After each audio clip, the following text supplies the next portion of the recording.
Okay, hey, this is Pauline Chen, and I'm doing a screencast on the tipper that we did today.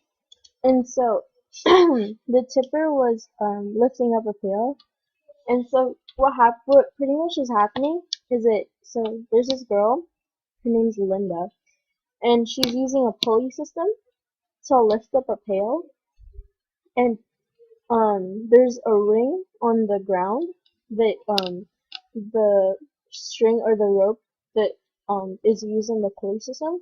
The string is tied to the ring. So and so her ultimate goal is to pull up the pail and move it up 1 meter. So what she does to do that is she unties the string from the ring um, to pull it, and then hopefully what she was planning on doing.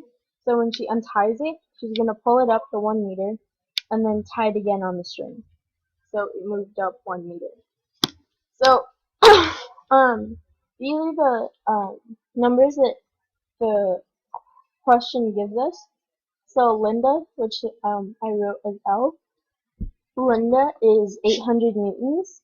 Her weight is 800 newtons, and she can lift twice her weight. So she can lift 1600 newtons, and then the pail is 1200 newtons. So what I did is, as you can see here, I did a system schema that I'm not going to go over. And so I did two force diagrams. The first force diagram, oh, whoops, now you can see what time I'm doing this. Okay, the first force diagram that I'm doing is on the pail, and you can see that if it were to work out correctly, there would be an upward force pulling up the pail, and that upward force would be 1600 newtons, and then there'd be a downward force, which is the weight of the pail, which is 1200 newtons. And so, the net force, there'd be a net force of 400 newtons going up. Okay, wait, backtrack. So, the point of the question is we have to find if there's anything wrong with Linda's plan of um, untying the rope, pulling it up 1 meter, and then tying it again, and see if that works. So we have to figure out if there's something wrong with it and explain, and then if there's nothing wrong with it, explain. So yeah, so then that's this. So we did two force diagrams. So when I first did just the pail problem, or the pail force diagram, I didn't see anything wrong with it. But then when you use Linda as your system, then you'll find something wrong. So we find that Linda is, her weight is 800 newtons, so there's a downward force, that's the gravitational force. And then the moment she unties the string from the ring, there's an upward force of 1200 newtons from the pail. And so when we add the two vectors, we find that there is the net force isn't zero, so there's a net force of 400 newtons in an upward direction.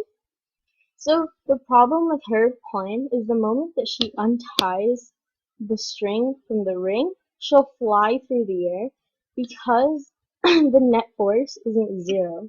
So so for her plan to work, what she should have done is she should have kept the string on the ring and then pulled it up that 1 meter and then find some way to string tie that around the ring too.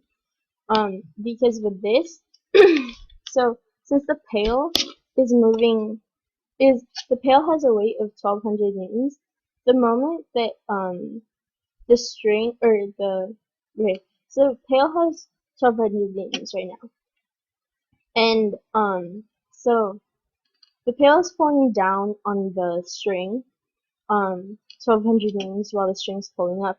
It's 1200 newtons, right? That's third law. And so tension is 1200.